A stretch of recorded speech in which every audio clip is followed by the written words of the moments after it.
Do I have all my stacks? Am I practicing good stack management? That's the important thing to note. It's important to note all these things before one says something zany and wacky like, it's Tuesday, Tuesday, Tuesday, the day that time forgot. Welcome back, Culture Vultures, to a little, what do we call this? A salon that we like to call Poetry Break, Poetry Break, Poetry Break, Poetry Break, Poetry Break. Oh, fire! Usually that's about as weird as it gets. So if you're new to the treehouse, by some chance you're just standing in the back, you haven't really declared yet. You're just kind of checking it out, I don't know, is this really for me? Well, this first short stack of 4 pieces should weed out some of the those who are uncertain. We're going to start with Oldmanhood tonight, simply because there's a kind of a shape to the rest of the evening's presentations. I am trying to learn how much one can squeeze into how little space in terms of time. But I've got a plan for tonight, so I'm just going to do my plan. And if we run long, well, then that's just the way it's going to be. But I'll start with the light stuff. I'll start with we'll start in the, let's call it the refreshment stand of poetry, the candy store of poetry, which is Oldmanhood, which is my stuff. These are 4 pieces that I wrote during the week since last we met. I did write a couple of short pieces at the beginning of the week, talking about my throat issues last week, where my throat was kind of seizing up on me. I wrote about that like the morning after, and I hadn't gone back and looked at because I was just like, I think I just need to learn to just kind of, like if an unpleasant image comes into your mind, you just kind of, you breathe and you just let it go through and out the other door. There's doors on both sides of this thing, this thing. So it comes in one side, goes out the other. You just kind of sit there, whistle in a corner. You kind of stare up at the ceiling like you're checking out the ventilation or something, and then you let it move on through and move on. So I'd had all this trouble last week, or what I perceived to be trouble, so I was afraid to even look back at the recording.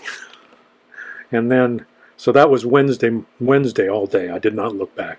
And then Thursday, I looked back. And I was like, what exactly was the problem here, Bill? Boy, you sure got yourself all worked up over something that was fairly minor in the final analysis, although it did affect my reading of a couple of the poems, and I apologize for that. So, we'll start with me, get this out of the way quickly, and we can move on to the literature. This is weird. This is pasty and full of tacos. This is where the wild wind blows. You learn a lot by watching where it goes. A tremble of wing feathers, a hush of snow. Make me an angel that flies off the front porch. The Weirds are a political party here in Oldmanhood.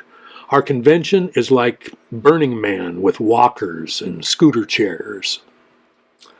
But damn, do we know how to party. By virtue of our years, we know which hallucinogens work best for us. For some, just watching is enough. At a time where memory takes up more and more of our lives, these folks have no aversion to adding new ones. And the poetry is intense. The young don't want to hear about neuralgia or Medicare or Social Security or grandkids or dog food or eating roadkill or mailing letters, dementia, death. But the Weirds take it all with relish and mustard. Being one of the Weirds makes everything new again, because we're not afraid to look. In a lifetime that has been replete with change, alterations in course, failures of every color and degree, unforeseen circumstances rising up as if to stop our dreaming, why would anyone choose to leave those things unseen? Shouldn't our prior experience teach us to enter laughing? Let's all gather for a group hug. Don't run over my bad foot with that contraption. Does anyone want this last piece of pizza? This last hit of blotter? The Weirds. You should check and see if there's a chapter where you live. And if there isn't, start one. That's probably the best of the 4 I'm going to read. So, strap in. There's a lot to see under the mask of ego. If you live in Oldmanhood, really settle in, you notice pretty quick how thin the mask has grown on its own. As if even the mask feels more honest off than on, and simply can't endure its former duties anymore. Like how mud swallows a wheel until the weather changes. How a moth slowly bakes itself crispy. Didn't really know about the mask before I moved here. Just knew I was increasingly uncomfortable at work. Like, I've never known more, but no one else wants to know it.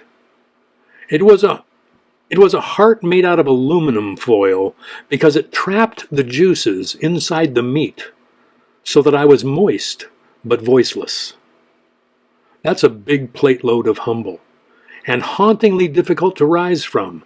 The sun was set by noon, and so the cocktail hour or the smoking room or both, with their attendant days after, a short stint of attempted abuse that died on a toilet one Wednesday morning. Deeply meaningful. Then one day a tree said to me, "Hey, mister, want to see a pretty picture? Try looking up from your shoes." Now all that ego's becoming old news. I'll go to church with the trees. I'm a one-man processional. I bow and I pray in my own eccentric way and try to breathe rather than waiting around for answers. I must have put it off for a long time because ego was only too happy to leave, packed and gone in a week, no forwarding address, just a like new pair of walking shoes he'd only worn a few times. I gave them to Mitch, who lives under a bush by the lake. Still with me? Hello? Hello? Is anyone there? My therapist wants me to write down my top 5 values. Values. I had to Google it to know what she meant by that. What was most upsetting is I immediately thought of Dan Quayle. I meet with her again on Tuesday, and it's Sunday, and the only value I can think of so far is communication. Is that a value? I guess it is for me. I'm what some might call a chronic communicator, a compulsive communicator, a pathological communicator. Well, I gotta be me. And that's what Oldmanhood is all about. So I'll probably finish up my list on Tuesday morning an hour or two before we meet. My therapist doesn't live around here. She's 30 years old at the most. I'm not sure what she has to teach me. I seem to be moving through a process that is designed for me alone to navigate, and the learning is in the navigating. There's a partly clouded over green field rolling down the horizon. I'm headed that way to see what I can see. Do I need to strain myself to find meaning? Maybe it's like taking a nice, satisfying dump. But I don't think so. Admit it, old man. You've gotten better at this.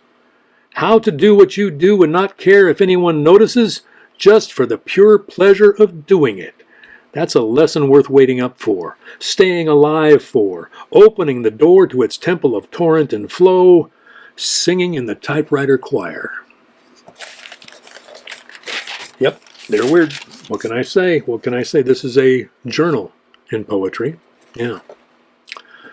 On a day so silent I barely thought at all, Pain managed to get in through back channels and kicked me hard with his decoded message, kicked me upstairs toward more responsibility, kicked me where the sun used to shine.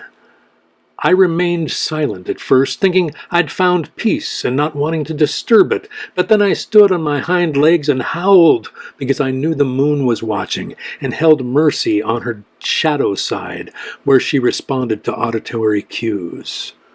Thus I am standing before you, blotched but unbroken, in the waiting room of my physical therapist.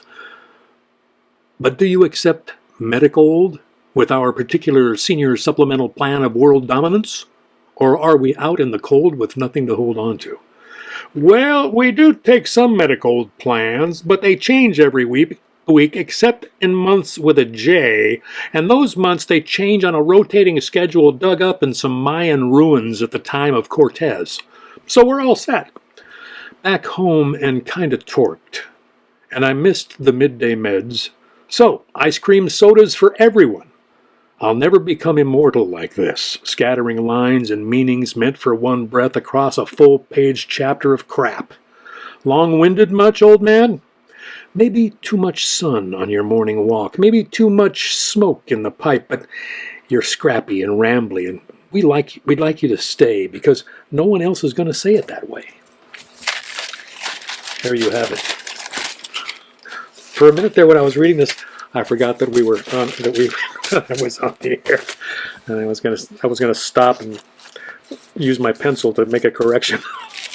Sorry. Okay, now we set Oldmanhood aside. Further updates as they happen, as you may know, whether you like it or not. And we move to the mailbag, our mailbag is really starting to function. Yes, as you know, it's right here. poetrybreak22@gmail.com. I must have gotten 6 or 7 messages this week. Is that one coming in now? I think there's some airmail coming in from Dubuque, even as we speak. No, wait. It's a back scratcher. What the heck? I don't understand. It's the hand. It's the hand. Ladies and gentlemen, back hand. Thank you. And could you get just my left, just right about here with, no, the other side. Yeah. Dig in. Okay. The hand, ladies and gentlemen. Alrighty, yes, we do. We have Janine Boggs in the house. We have Bill Woolham in the house. Cindy Snyder. Jim Page is in the house. Hello, Jim. That's GYM for those of you keeping score at home. Hayden Reese is in the house. Good evening, sir. Gary Schulstad's in the house.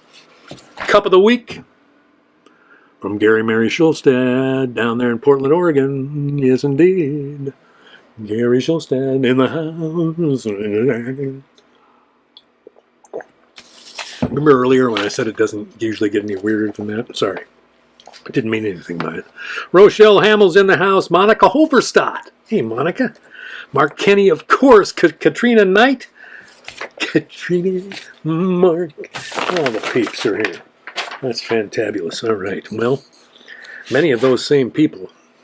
Is Holly here? Holly Tuttle? Holler! Pamela Birdwell. Hey, Pamela. There's Hayden. There's Monica. Gosh, I want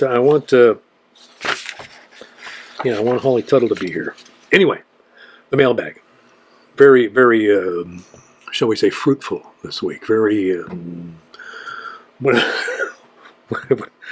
fertile. There it is. Fertile. Starting with my cousin Janine Boggs, who's in the house this evening. Janine Boggs. Oh, wait. Is Lori Trout here? There's Holly Tuttle. Thank you. Tim Vernon. Wow, this is getting good. I mean, it was already good. Lori Trout, whether she's here or not, it is the Lori Trout honorary shot, because this is the only shot glass I've got.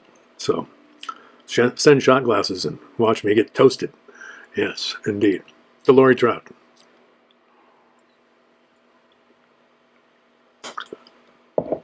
Little Jack. Everybody's always looking for Jack. Janine Boggs sent in a quote and a request for another poem that I will definitely be reading. Just not this week. Doesn't quite fit in with the motif tonight. So this is she says, I love this passage from Thoreau, or by Thoreau, from Walden. Especially the first sentence. All right, well, I'm going to read the whole paragraph, Janine, if you don't mind, because I love it all. I learned this, at least, by my experiment, that if one advances confidently in the direction of his dreams and endeavors to live the life which he has imagined, he will meet with a success unexpected in common hours. He will put some things behind, will pass an invisible boundary, new, universal, and more liberal laws will begin to establish themselves around and within him. Or the old laws be expanded and interpreted in his favor in a more liberal sense, and he will live with the license of a higher order of beings.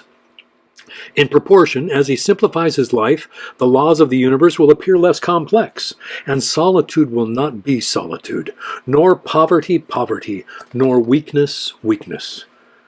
If you have built castles in the air, your work need not be lost. That is where they should be. Now put the foundations under them. Yeah. I love that. I do. I love that. I've always loved Walden. That's another one of those books that I read when I was, 19, 20, 21 that I got to go back and read again. This is one of the things that's happening here as I dig into these shelves. The person who wrote to me right before we went on the air tonight, before we went online tonight, brought up two poets that are right here. One's in the C section, one's in the F section. And so they're early in the alphabet, so it's this area here. And I've got both of the complete works of those two people. And have I ever done a real honest deep dive into either of them? No, I have not. Those books have been on my shelf for quite some time. So thank you, Janine, for sending that in. And trust me, I've made notes. I know the other one will be happening. Next, I want to go to my brother-in-law, Gary Schulstad, down there in Portland, Oregon, our cup of the week. And more. He's not just a cup of the week. Oh, no. This guy is the real thing. And he wanted to hear a little Langston Hughes. And, as I was reading it, as I was preparing for tonight, reading the Walden, then reading the Langston Hughes piece, I was made aware of a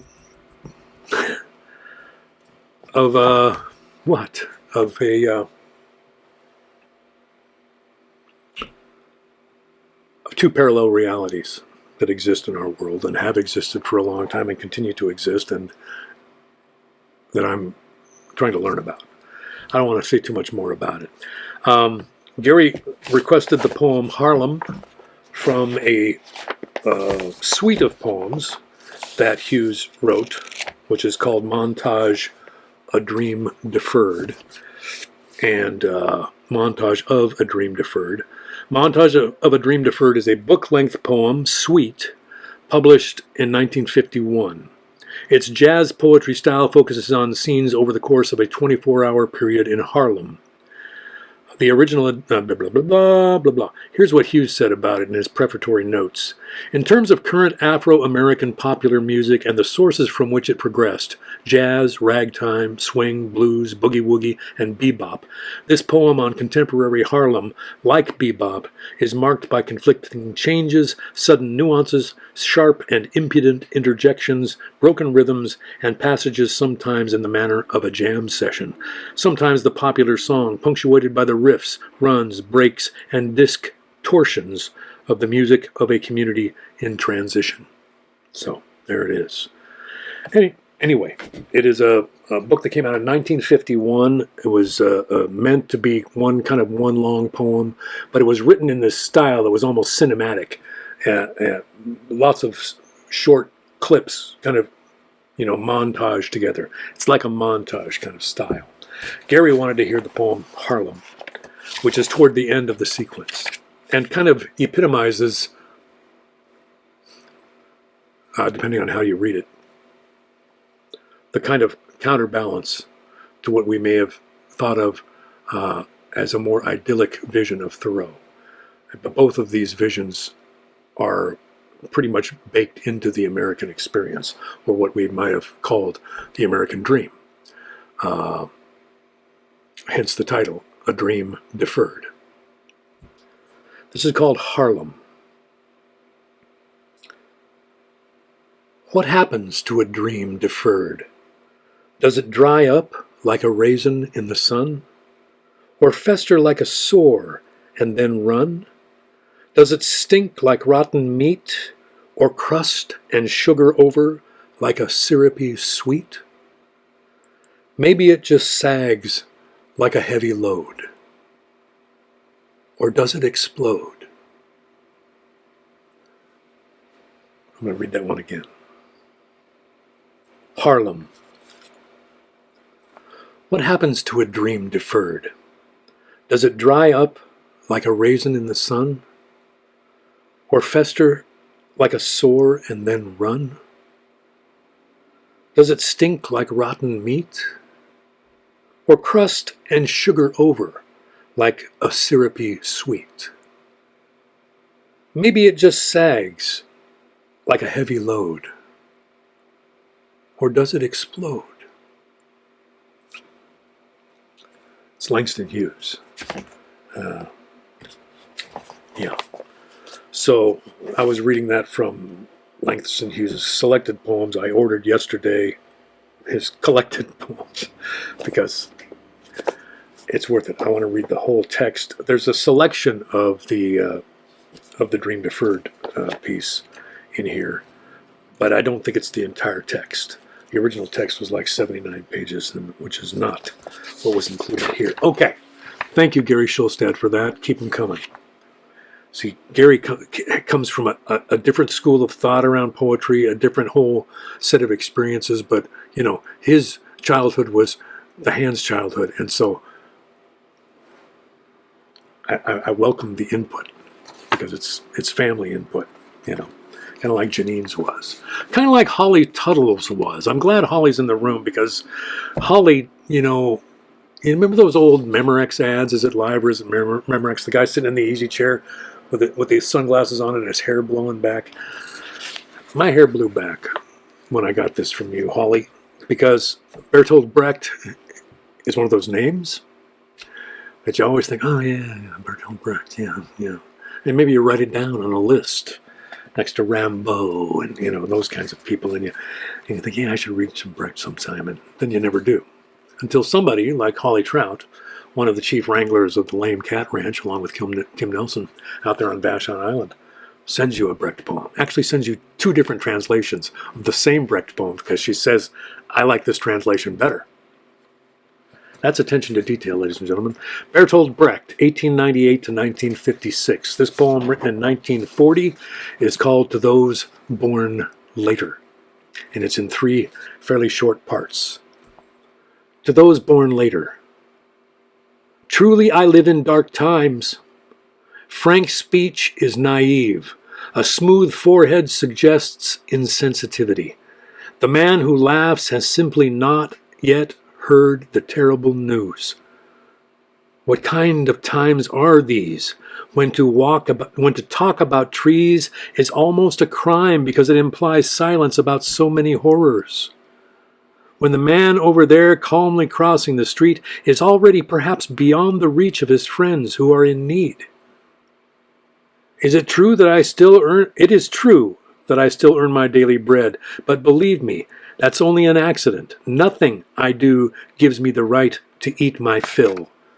By chance I have been spared. If my luck breaks, I'm lost. They say to me, eat, drink, be glad you have it. But how can I eat and drink if I snatch what I eat from the starving and my glass of water belongs to someone dying of thirst? And yet I eat and drink. I would also like to be wise. In the old books it says what wisdom is, to shun the strife of the world and to live out your brief time without fear. Also to get along without violence, to return good for evil, not to fulfill your desires but to forget them is accounted wise. All this I cannot do. Truly, I live in dark times. 2. I came to the cities in a time of disorder when hunger reigned. I came among men in a time of revolt and I rebelled with them. So passed my time given to me on earth. I ate my food between battles. I lay down to sleep among murderers. I practiced love carelessly, and I had little patience for nature's beauty. So passed my time given to me on earth. All roads led into the mire in my time. My tongue betrayed me to the butchers. There was little I could do, but those in power sat safer without me. That was my hope. So I passed my time given to me on earth. Our forces were slight. Our goal lay far in the distance, clearly visible, though I myself was unlikely to reach it. So I passed my time given me on earth. 3. You who will emerge from the flood in which we have gone under, bring to mind when you speak of our failings, bring to mind also the dark times that you have escaped. Changing countries more often than our shoes, we went through the class wars, despairing when there was only injustice, no outrage. And yet we realized hatred, even of meanness, contorts the features. Anger, even against injustice, makes the voice hoarse. Oh, we who wanted to prepare the ground for friendship could not ourselves be friendly. But you, when the time comes at last, when man is helper to man, think of us with forbearance. Berthold Brecht, from 1940. Thank you, Holly Tuttle, for sending that in. To Those Born Later, it's called. Not done yet, folks. Not near done. I'm sorry. Oh, it's only 7:25. Look at this. Maybe I'm getting better at this. Well, let's sit around and talk about that for a few minutes. Forget about poetry while I dwell on my own mental collapse. No. Let's move on, shall we? We're going to move on. My friend, the proprietor and the owner, chief proprietor and owner of the Buzzard Bookstore and Espresso Buono Cafe, which is at 84th and Greenwood in Seattle, a place where I've loved playing music for the last 10 years or so, and since I discovered it, or it was pointed out to me. One of probably the 4 or 5 places in the area that I've actually played with a good deal of frequency in the last 10 or 15 years. So God bless you, Theo, just for that. It's a great bookstore too, and just a great hangout spot. And he doesn't just do like music. He's got like jazz jams. He's got poetry readings. He's got a game night. He's got all kinds of different things. If you go to the Buzzard, if you just Google the Buzzard Bookstore, you'll get to their website, and then you can look at the events calendar and see all the stuff they have going on there. A lot of which has started up again here recently, and hopefully will not be affected. But it's a good idea to keep. You've probably learned this during the pandemic. Keep an eye on the website to see the latest, and hopefully maybe make a phone call right before you go down just to make sure nothing has changed in the last 24 hours or so. Theo sent me a couple of poems from a Ukrainian poet named Iryna Shuvalova. And I believe he probably found them on Literary Hub from March of this year. I Pretend Death Doesn't Exist, New Poetry from Ukraine by Iryna Shuvalova. And she is a 36-year-old. She was born in 1986. Somewhere here I've got, she's a poet, translator, and scholar, originally from Kyiv. She holds an MA in Comparative Literature from Dartmouth College, a PhD in Slavonic Studies from the University of Cambridge. Anyway, she's authored 5 books of poetry. She's something. She's something. And of course, Bill had never heard her name. Yeah. So these are part of a sequence of poems that is actually 12 parts long. I'm going to read 2 parts of the 12, the 2 that Theo sent me. The poem, I believe, is entitled Kiev, Nanjing, to My Beloved Ones. And it's a poem in 12 parts, and I'm going to read the 2 parts that Theo requested. The 2 parts are part 2 and part 3.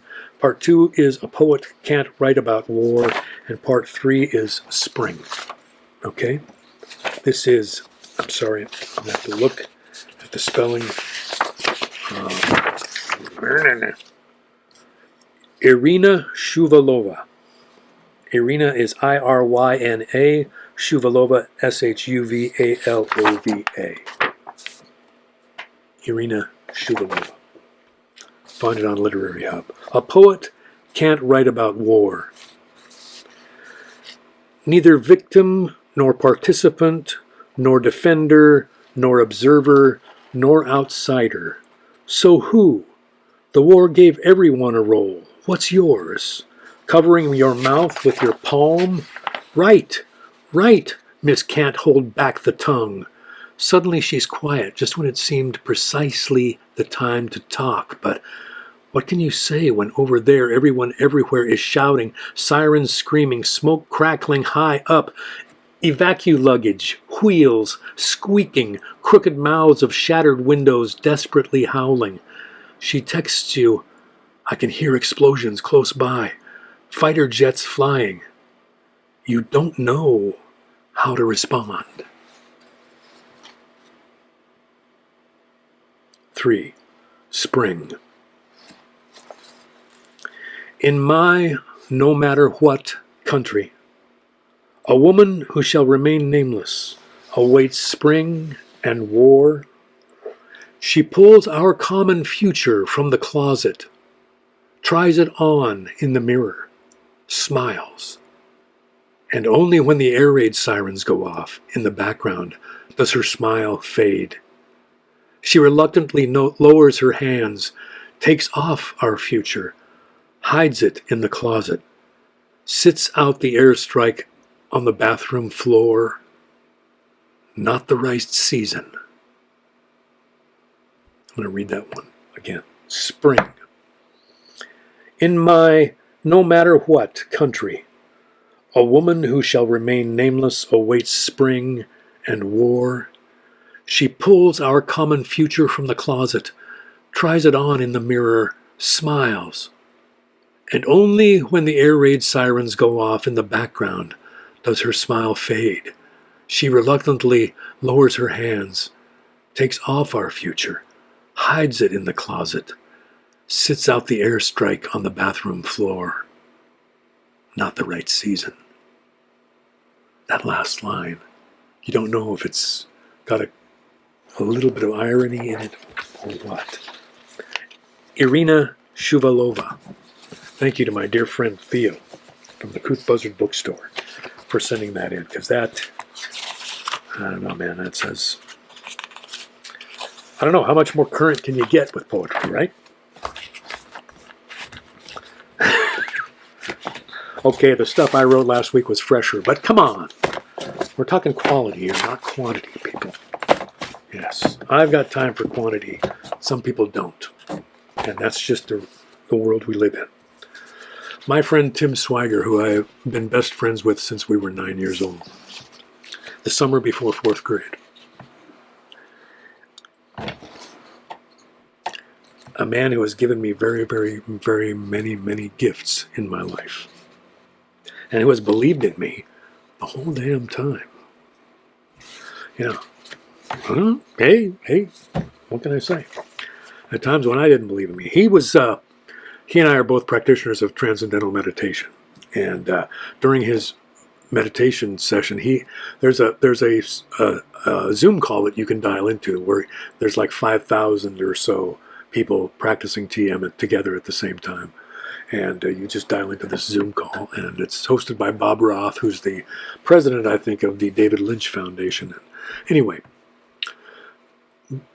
Bob Roth often ends the meditation with reading a poem or something like that, and he read a poem the other morning, and Tim really liked it. Poem by Maya Angelou, just by chance, and the poem is "When Great Trees Fall." Now, this is a poem that Maya Angelou wrote after the death of James Baldwin, and actually read this poem at his funeral service. When Great Trees Fall by Maya Angelou. When great trees fall, rocks on distant hills shudder, lions hunker down in tall grasses, and even elephants lumber after safety. When great trees fall in forests, small things recoil into silence, their senses eroded beyond fear. When great souls die, the air around us becomes light, rare, sterile. We breathe briefly. Our eyes briefly see with a hurtful clarity. Our memory, suddenly sharpened, examines, gnaws on kind words unsaid, promised walks never taken. Great souls die, and our reality, bound to them, takes leave of us. Our souls, dependent upon their nurture, now shrink, wizened. Our minds, formed and informed by their radiance, fall away. We are not so much maddened as reduced to the unutterable ignorance of dark, cold caves. And when great souls die, after a period, peace blooms. slowly and always irregularly. Spaces fill with a kind of soothing electric vibration. Our senses, restored, never to be the same, whisper to us. They existed. They existed. We can be and be better, for they existed. Maya Angelou, When Great Trees Fall. Tim Swagger sent that in. Thank you, sir. Thank you, thank you, thank you. You see? This is some good stuff, man. We're getting good stuff. Mark Kenny, Mr. Reliable. I'm going to start calling Mr. Mark Kenny. He's going to be Mr. Reliable here in the poetry break, and I got no problem with Mr. Reliable. Keep them coming, Mark. God dang it, you're sending good stuff. I'm going to read one of the poems that Mark sent this week from a poet named Charles C. Finn. The poem is called Please Hear What I'm Not Saying. Now, here's what Mark says. A seminal poem from 1966, which was new when I was 13 and a freshman in high school, just beginning to awaken. This was the first poem I ever recited in public. Thankfully, it was well received by our high school retreat group and became part of our parish youth retreats, year in and year out for quite some time. He thought maybe I had run into it a time or two, but I have not, in fact, sir, but maybe some of the other folks here have. This is called Please Hear What I Am Not Saying, and this is by Charles Finn. Don't be fooled by me. Don't be fooled by the face I wear, for I wear a mask, 1,000 masks, masks that I'm afraid to take off, and none of them is me. Pretending is an art that's second nature with me. But don't be fooled. For God's sake, don't be fooled. I give you the impression that I'm secure, that all is sunny and unruffled with me, within as well as without. That confidence is my name and coolness is my game. That the water's calm and I'm in command, and that I need no one. But don't believe me. My surface may seem smooth, but my surface is my mask, ever varying and ever concealing. Beneath lies no complacence. Beneath lies confusion and fear and aloneness. But I hide this. I don't want anybody to know it. I panic at the thought of my weakness exposed. That's why I frantically create a mask to hide behind, a nonchalant, sophisticated facade to help me pretend, to shield me from the glance that knows. But such a glance is precisely my salvation, my only hope, and I know it. That is, if it's followed by acceptance, if it's followed by love. It's the only thing that can liberate me from myself, from my own self-built prison walls, from the barriers I so painstakingly erect. It's the only thing that will assure me of what I can't assure myself, that I'm really worth something. But I don't tell you this. I don't dare to. I'm afraid to.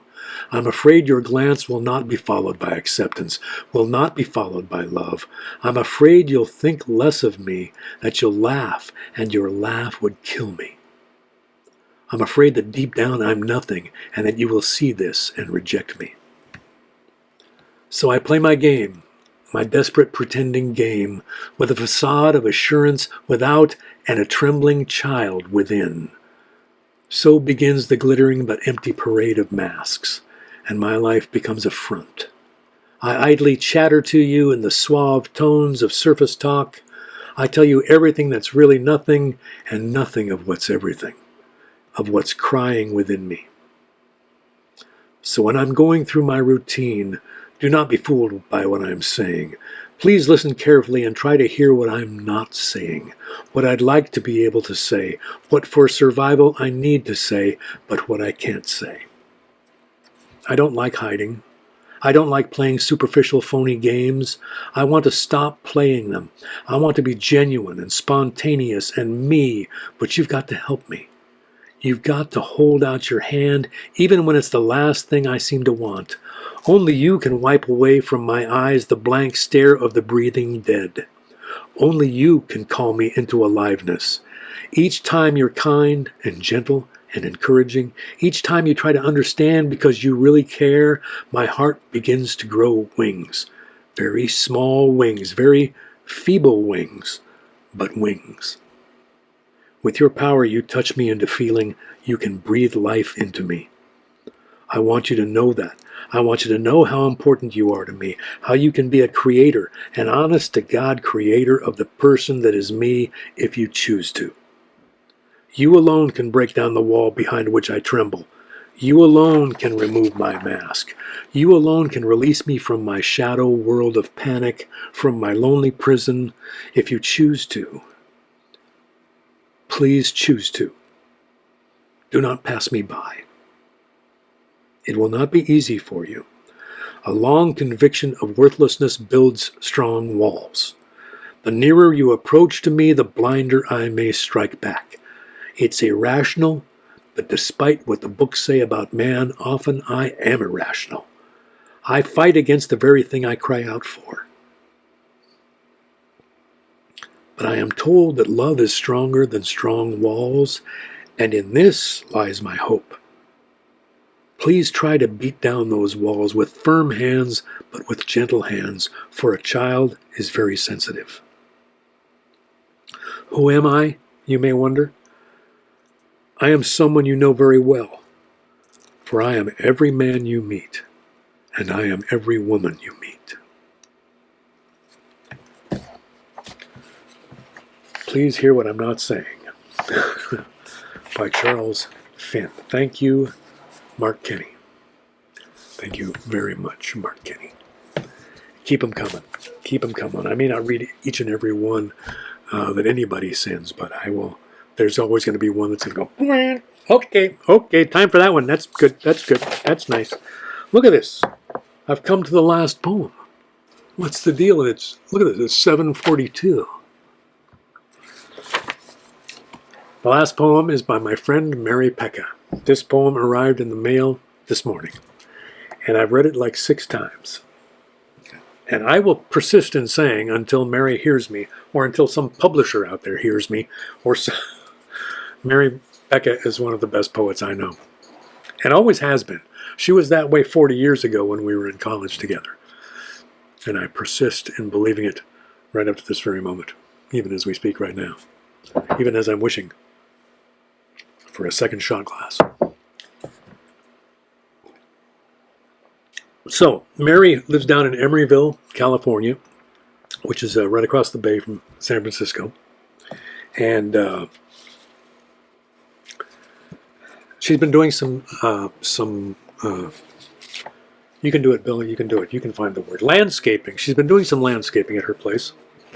And it sounds like some fairly extensive landscaping. She's had help, but she's working on it herself. And some of the parts she's done herself, like the transplanting the rose bushes, right?